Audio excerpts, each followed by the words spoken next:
हाय दोस्तों, आप सभी का स्वागत है कभी एजुकेशनल अड्डा पर। दोस्तों, आज आप सबके लिए एक बहुत ज़रूरी और बेहद खुशखबरी की खबर है। दोस्तों, आप लोग को बेसब्री से जो इंतज़ार था लेखपाल भर्ती की, वो भर्ती आ चुकी है। लेखपाल, जी हाँ, आप लोगों ने सही सुना, लेखपाल भर्ती आ चुकी है। और इस भर्ती की जो विज्ञापन की जो तिथि है, शुल्क जो प्रारंभ फार्म भरा जाए 7/1/2022 से। बिल्कुल सही सुन रहे हैं आप लोग, 7/1/2022 से, यानी 7 जनवरी से इसका फॉर्म भरा जाएगा। यहाँ आप लोग देख रहे होंगे कि देखिए यहाँ पर लिखा हुआ है 7 जनवरी से इसका फॉर्म भरा जाएगा। इसलिए दोस्तों, आप लोग के लिए यह बड़ी खबरी है। मैं सब बताऊंगा कि कितने पद आए हुए हैं, कितने कब तारीख है, कैसे कैसे फॉर्म भरेगा और कौन फॉर्म भरेगा, ये भी आज आप सबको बताऊंगा। दोस्तों देखिए, जैसे कि यहाँ आप लोग देख पा रहे होंगे कि जो ये आज एक विज्ञापन आया है, काफ़ी इसका चर्चा शुरू हो गया है ज़ोरों से। और क्योंकि 3 साल से जो भी बच्चे तैयारी कर रहे हैं, काफ़ी उनके इंतज़ार का हद हो चुका, पार हो चुका था। इसलिए अब ये वैकेंसी चुनाव को देखते हुए भी कह सकते हैं, और कई दिनों पिछले दिनों से यह चर्चा में थी कि ये लेखपाल की वैकेंसी आने वाली है। तो इसलिए आप लोग अब अपनी तैयारी ज़ोरों से शुरू कर दीजिए और एकदम एक सुनहरा मौका है, इसे गवाइए नहीं। तो देखिए, आइए चलिए हम इस पे चर्चा कर लेते हैं आज कि कैसे कैसे इसको फॉर्म को भरना है और कौन कौन लोग भरेंगे। तो दोस्तों देखिए, यहाँ पे दिया हुआ है साफ कि ऑनलाइन आवेदन शुल्क जमा प्रारंभ होने की तिथि 7/1/2022 से होगी। और इसके बाद यहाँ आप लोग देख रहे होंगे कि आवेदन शुल्क जमा करने की जो आखिरी सबमिट करने की अंतिम तिथि है 28/1/2022 तक है। लेकिन इसमें संशोधन की अंतिम तिथि 4 तक होगी। संशोधन का मतलब ये नहीं कि आप मान लीजिए कोई फॉर्म भरें, त्रुटि हो गया, उसमें गलती हो गया, तो आपको एक संशोधन का मौका दिया जाएगा। उस मौके में कोई क्या-क्या बदलाव होगा वो भी नीचे दिया गया है। तो जो भी संशोधन में मौका होगा वो 4 तारीख तक होगा, अर्थात यह फॉर्म 7 जनवरी से शुरू होगा और 28 जनवरी तक ही रहेगा। बहुत कम समय, 21 दिन का जो समय मिला है, 21 दिन में ही आपको सब कुछ कर लेना है। आइए देखते हैं दोस्तों कि क्या इसमें क्या-क्या ज़रूरी है। जैसा कि देखिए, विशेष कथन यहाँ देख रहे होंगे आप लोग कि विशेष कथन में दिया गया है। यहाँ पर देखिए, विशेष कथन में क्या दिया गया है, इसको देखिए एक बार ध्यान से इसको, कि उपरोक्त विज्ञापन के सापेक्ष आवेदन व फीस जमा करने की अंतिम तिथि 28/1/2022 तक है। इस तिथि के बाद कोई आवेदन फीस स्वीकार नहीं होगी। तो दोस्तों एकदम आप लोग ऐसा नहीं कि लास्ट का जो दिन बच रहा है उसमें हम अपना फॉर्म भरना शुरू करें, तो कभी सर्वर डाउन होगा, कभी नेट नहीं चलेगा, कभी ये तमाम दिक्कतें आएंगी, तो आप लोग का ये मौका जा सकता है। इसलिए आप लोग पहले ही 1-2 दिन, 7 तारीख है तो 1-2 दिन रुक कर अपना फॉर्म भर लें। और जो भी चीज़ें हैं इसको देर न करें। इस तिथि के बाद कोई आवेदन स्वीकार नहीं किया जाए। साफ साफ शब्दों में लिखा हुआ है, आवेदन अपने आवेदक का प्रिंट आउट तब तक नहीं निकाल सकेगा जब तक उसकी फीस का समय जो बैंक द्वारा, अगर यही कह रहा है कि इसमें बैंक जब तक आप प्रिंट आउट नहीं ले सकते जब तक बैंक कंफर्म फीस काट न ले, मतलब फीस पूरी न हो जाए तब तक। तो ये सब बातें देख रहे होंगे। और अब बात करते हैं दोस्तों कि इसका विज्ञापन जो संख्या है वो 01 परीक्षा 2022 है। राजस्व लेखपाल 0, यहाँ देखिए, यहाँ पर इसको देखिए, यहाँ पे दिया हुआ है कि लेखपाल मुख्य परीक्षा प्रधान जो प 2021 और 02 अंतर्गत राजस्व परिषद उत्तर प्रदेश लखनऊ के नियंत्रणाधीन में होगी। तो चूंकि पदों की संख्या देखिए, सबसे महत्वपूर्ण बात देखिए, यहाँ पर पदों की जो संख्या है उसको देखिए। यहाँ पर देखिए पदों की संख्या 8085 पद हैं दोस्तों। 8085 पद के लिए आप लोग को एकदम तैयारी जोरों से, एक सीट आपकी कंफर्म करनी है, प्रत्येक बंदे को एक सीट कंफर्म करनी है। इसके लिए आप अभी तैयारी शुरू कर दीजिए बिना कोई सोचे। जो भी घर साथी गए हैं वो तुरंत अपने अपने जो पढ़ने वाला रूम स्थल है वहाँ पे रवानगी हो जाएं दोस्तों। आज मैं देखिए, यहाँ पर देखिए, अब इसकी मतलब इसको क्या भरने के लिए कौन लोग भर सकते हैं, क्या सभी लोग भर सकते हैं? जी नहीं, बिल्कुल नहीं, ऐसा नहीं इस बार है। इस बार CCC का भी इसमें जिक्र नहीं किया हुआ है दोस्तों। सबसे बड़ी खबर कि इसमें जो CCC का कोई जिक्र नहीं किया हुआ है। यहाँ देखिए साफ शब्दों में लिखा हुआ है कि राजस्व लेखपाल मुख्य परीक्षा हेतु अभ्यर्थियों की शॉर्ट लिस्टिंग उनके प्रारंभिक यानी पीटी पे, जी हाँ दोस्तों, पीटी के स्कोर के आधार पर ही की की जाएगी। अतः इस परीक्षा में प्रतिभाग हेतु केवल वही अभ्यर्थी ऑनलाइन आवेदन कर सकते हैं जो प्रारंभिक यानी पीटी में शामिल हुए हैं, आयोग द्वारा स्कोर कार्ड वैध माना गया हो। इसलिए साथियों, आप लोग को ये भ्रम ना हो कि ट्रिपल सी नहीं है, मेरे पास पीटी दिया हूं तो नहीं भर सकता। बिल्कुल भर सकते हैं दोस्तों। बाकी जो साथी पीटी नहीं है वो इस फॉर्म को नहीं भर सकते हैं।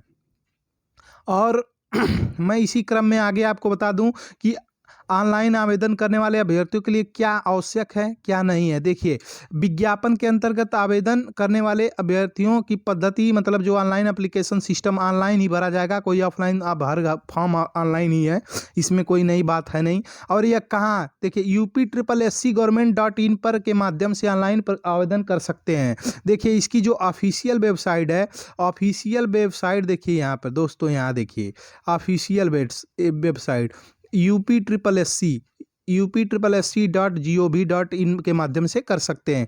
आवेदन की प्रक्रिया क्या होगी इसको आप लोग समझिए। आवेदन की प्रक्रिया दोस्तों, आवेदन की प्रक्रिया, आप फॉर्म को भरिए, भली भांति पढ़कर भरिए, उसमें जो भी अर्हताएं हैं उसको देखिए, अपना उसको करके हुए पहले एक मतलब बता रहा है वही कि विज्ञापन पर क्लिक करके उस विज्ञापन को डाउनलोड कर सकते हैं। एप्लीकेशन प्रोसेस, आवेदन संबंधी प्रक्रिया क्या है।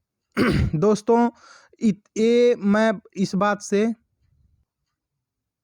देखिए दोस्तों, इस भाग में एप्लीकेशन लॉगिन करेंगे। आप अगर पीटी का फॉर्म भरे हैं तो पीटी वाले का जो उसमें डाटा आप भरे होंगे, माता पिता, डेट ऑफ बर्थ, मूल निवास, रजिस्टर श्रेणी, EWS जो भी हो, उसको डायरेक्ट वहीं में कुछ ऑप्शन उसमें फुलफिल पहले से ही आएंगे, स्वतः भरे प्रदर्शित होंगे।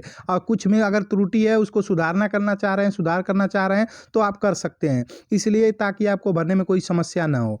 तो दोस्तों इसी क्रम में देखिए यहाँ दिया हुआ है एकदम साफ शब्दों में यहाँ पे दिया हुआ है कि जो भी है पहले से अगर पीटी में दिए हैं तो उसको कर सकते हैं।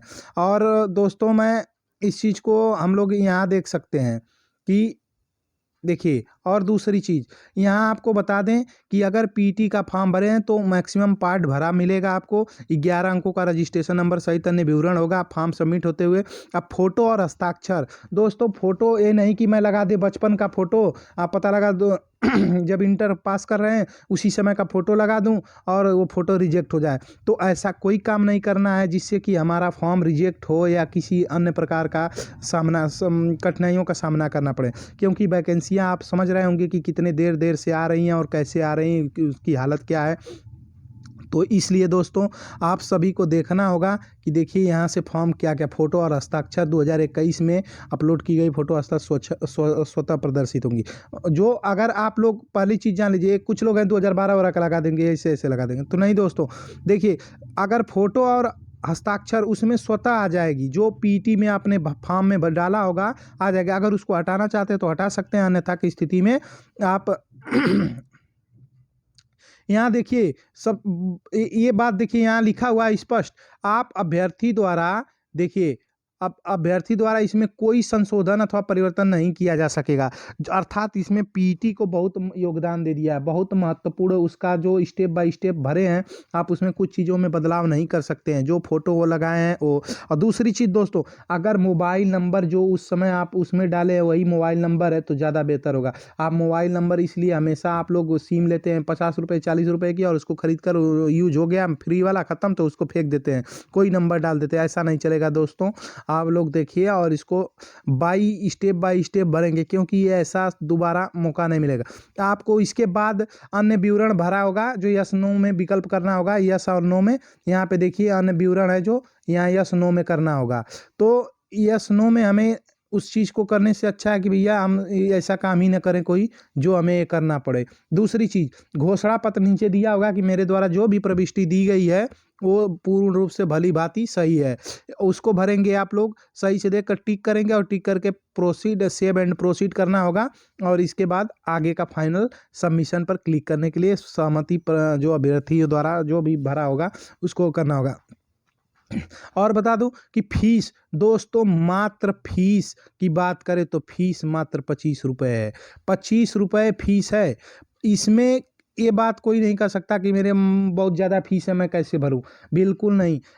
OBC ST SC EWS के लिए और ओबीसी, ईडब्ल्यूएस और जनरल के लिए 25 रुपये मात्र फीस है, बाकी के लिए अब नीचे बात करेंगे।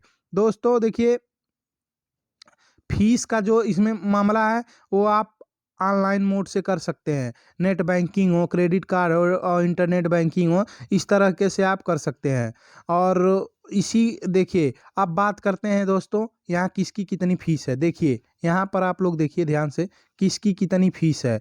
देखिए सामान्य का जो विद्यार्थी है उसका आवेदन प्रक्रिया फीस शुल्क 25 रुपये है, और यहाँ पे पिछड़ा के लिए 25 रुपये है, अनुसूचित जात के लिए 25 रुपये है, सबके लिए 25-25 रुपये है। तो इसलिए आप लोग ये नहीं कर सकते कि हमारा ज़्यादा फॉर्म हो गया है, चूँकि तो बहाना मतलब किसी प्रकार का आप नहीं कर सकते हैं। और ये सब माध्यम SBI, internet banking, credit card, debit card और सब मतलब ई चालान से के माध्यम से ही किया जा सकता है। इसमें ये नहीं है कि आप कोई नहीं कर सकते हैं कि हम नहीं कर रहे, ई चालान भी इसमें लागू है।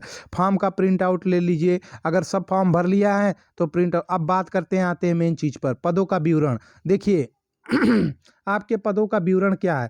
पहले यहाँ एक चीज़ उससे भी जरूरी, यहाँ पे आप लोग देख लीजिए, अभ्यर्थी अपने आवेदन पत्र में विवरण क्या क्या संशोधन कर सकते हैं, ये बहुत इंपॉर्टेंट है। इसलिए फॉर्म भरते समय ऐसा पहले तो ये कोशिश करिए कि हमें कोई नौबत ही ना आए कि हमें कुछ करना है। जैसे देखिए यहाँ पर कि हमें क्या क्या भरना है। देखिए क्या क्या संशोधन किया जा सकता है। नाम में वर्तनी की गलती, पिता के नाम की वर्तनी की गलती, पत्राचार का पता, अन्य व्यक्तिगत विवरण जैसे ईडब्ल्यूएस क्षति जो आरक्षण ले रहे हैं आप लोग, उसमें जाति की श्रेणी, अनुसूचित जाति, इसमें लिंग, और इसमें इन सब चीज़ों में आप उक्त के अतिरिक्त अनिवार्य रूप से आवेदन में संशोधन, इस विज्ञप्ति में संशोधन की अंतिम तिथि दिया रहेगा, आप उसमें कर सकते हैं। तो ये सब चीज़ें क्या कर सकते हैं, आप कर सकते हैं।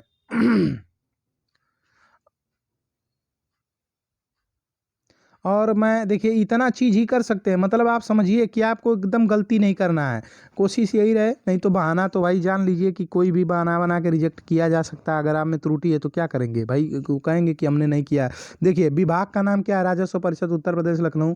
ये इसका जो पद नाम है वो लेखपाल है, लेखपाल की। अब मैं इसके वेतनमान की बात करता हूँ। वेतनमान 5,200 से लेकर 20,200 रुपये तक है, और ग्रेड पे 2,000 रुपये का है। यानी जो यूपी कांस्टेबल का जो ग्रेड है सेम ग्रेड पे ये है। अब उम्र की बात करते हैं। तो दोस्तों उम्र की जो अगर हम बात करते हैं सीधे 18 से 40 साल, 18 से 40 साल की जो भी कैंडिडेट होंगे उनको, और अनारक्षित वर्ग की सीटें कितना, आप सीटें को हम निर्धारित कर लेते हैं। 3,271 सीटें जनरल वालों के लिए है, 1690 अनुसूचित जात के लिए है, अनुसूचित जनजात के लिए 152 पद है, ओबीसी के लिए 2174 पद है, और ईडब्ल्यूएस के लिए 798 पद है। टोटल 8,085 पदों का जो अस्थाई है, ये आप अभिव्यक्ति की स्थाई और अब्लिक अस्थाई है। तो कुछ 1 साल तक प्रोबेशन पीरियड होता है, फिर उसके बाद आपको नियुक्ति होता है। तो वो तो हर नौकरी में होता है, उसमें बहुत परेशान होने की जरूरत नहीं है। जो यहाँ पर मुख्य रूप से है 18 से 40 वर्ष जिनका भी हो गया, पीटी प्लस साथ में होनी चाहिए। ये नहीं कि 18 से 40 किसी का भी हो गया सबका कर देंगे, नहीं दोस्तों ऐसा नहीं हो सकता। और इसमें देखिए और भी चीज़ें हैं, उसको भी। और आयु की सीमा की बात करें, आयु सीमा की बात मैं कर रहा हूँ, आयु उस कैलेंडर वर्ष की जिसमें सीधी भर्ती के लिए रिक्तियाँ विज्ञापित की, यानी कि 1 जुलाई को 18 वर्ष पूरा कर लिया गया हो और 40 वर्ष से ज़्यादा न हो, ऐसे साथी यहाँ पे फॉर्म भर सकते हैं। और मैं अगर बात करूँ तो इसमें कुशल खिलाड़ियों के लिए, तो दोस्तों यहाँ पर भूतपूर्व सैनिकों के लिए 3 वर्ष की छूट है। और अगर देखिए यहाँ पर शासनादेश वर्गीकृत खेलों के कुशल खिलाड़ियों को भी 5 वर्ष की छूट दी गई है। मान लीजिए खेलने में वो पढ़ पा रहे हैं या डिग्री पीछे वो एज इधर उधर हो जा रही है तो उनको भी छूट मिली है। आरक्षण की बात करें तो आरक्षण जैसे चलता है उसी प्रक्रिया पर भी आरक्षण चलेगा। दोस्तों अब चयन का आधार देखिए ब्रैकेट में लिखित परीक्षा दिया हुआ है। चयन का आधार लिखित परीक्षा दिया हुआ है, मतलब कि चयन का मेन आधार जो है लिखित परीक्षा ही है, और इसमें साक्षात्कार नहीं होगा, ये बताने की जरूरत नहीं है। देखिए अब देखिए सबसे बड़ी बात यहाँ ध्यान से देखिए आप लोग कि क्या क्या पूछेगा। देखिए दोस्तों क्या क्या पूछेगा इसमें, देखिए प्रश्नों की टोटल 100 प्रश्न पूछे जाएंगे। सामान्य हिंदी 25 प्रश्न होगा और एक एक अंक का निर्धारण है। एक प्रश्न निर्धारित अंक है एक, 25 प्रश्नों का 25 उत्तर।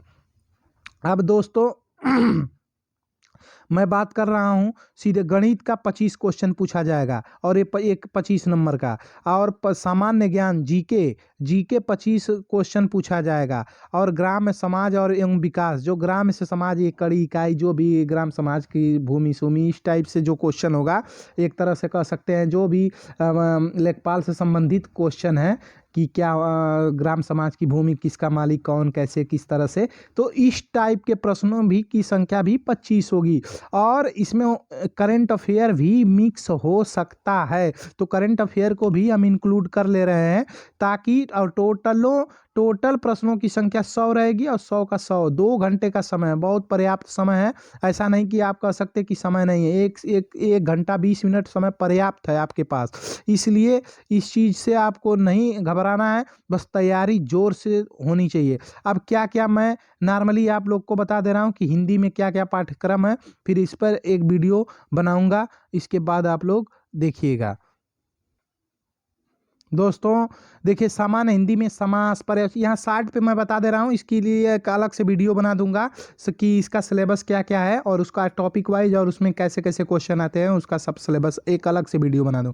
नॉर्मली यहाँ पर देखिए, समास, पर्यायवाची, विलोम, तत्सम, तद्भव और संधियाँ, वाक्यांशों के लिए एक शब्द, लोकोक्तियाँ और मुहावरे, संशोधन, लिंग, वचन, कारक, शुद्धवर्तनी, अर्थात ग्रामर पोर्शन को पूरा कर लिया जाए, वो पूछा जाएगा। अनेकार्थी शब्द पूछा जाएगा, अपठित गद्यांश होगा, उस पर आधारित एक स्टोरी टाइप दे देगा, पैसेज पर आधारित। और गणित में क्या होगा, नंबर सिस्टम होगा, परसेंटेज, प्रॉफिट लॉस और सांख्यिकी, आंकड़ों का वर्गीकरण, बारंबारता बंटन, समय सारणी, अर्थात आंकड़ों का निर्माण। देखिए यहाँ पर आप लोग देखिए, इस पर ध्यान दीजिए कि इस पे ये जो अंक गणित में मैक्सिमम जो क्वेश्चन दिया हुआ है, वो सीधे सीधे कहीं ना कहीं जो गोनियाँ होती है जो लेखपाल लोग की, उस टाइप से, मतलब उसी पाई चार्ट वगैरह इस टाइप में ही क्वेश्चन रखा हुआ है। बीजगणित में एलसीएम और एचसीएफ दिया हुआ है, युगपत समीकरण, द्विघात और गुणनखंड क्षेत्रफल पर में। रेखागण में त्रिभुज संबंधी पाइथागोरस प्रमेय, वही चतुर्भुज और आयत त्रिभुज है। तो मैथ का कहीं ना कहीं इस बार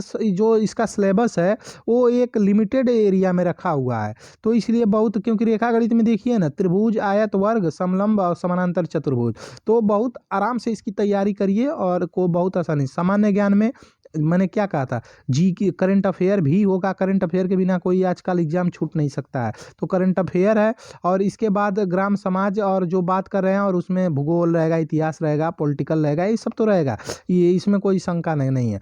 और देखिए ग्राम समाज और विकास में क्या रहेगा, ग्राम विकास, भारतीय संदर्भ में जो योजनाएं आ रही हैं, जो ग्राम विकास संबंधी शोध प्रणालियाँ है, कैसे विकास किया जाए, क्या किया जाए, भूमि सुधार कैसे हो, त्रिस्तरीय पंचायती चुनाव से हो, तो इस तरह से क्वेश्चन पूछा जाएगा, तो इसके लिए भी बहुत घबराने की जरूरत नहीं है।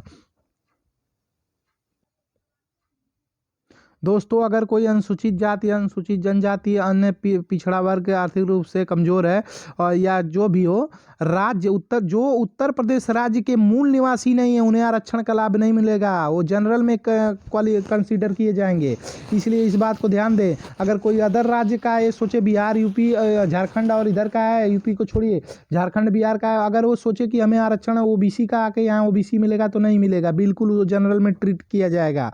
इसलिए ऐसे अभ्यर्थी अनारक्षित श्रेणी में, साफ लिखा हुआ है, नियम भी होता है ऐसा कहीं भी राज्यों में।